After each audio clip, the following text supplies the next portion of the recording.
Pido a Dios que lo perdone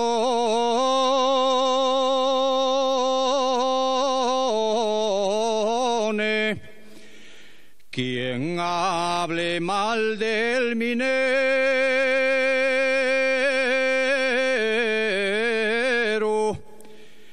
Pido a Dios que lo perdone.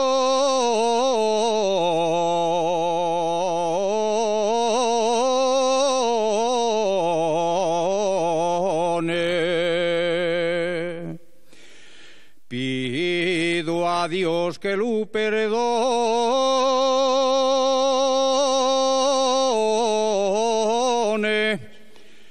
que les faves más amargues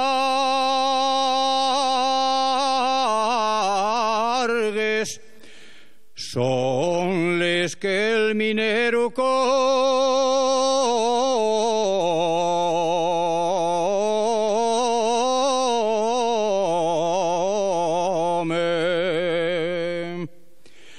De penurias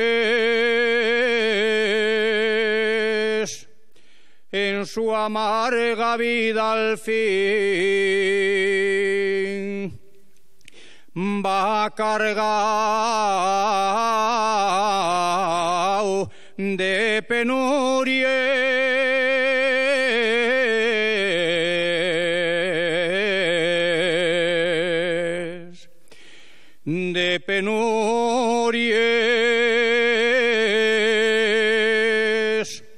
si en el cielo hay un jardín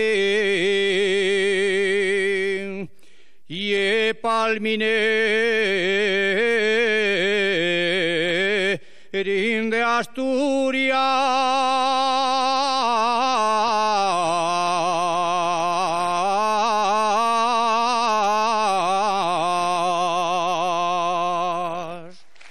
Gracias.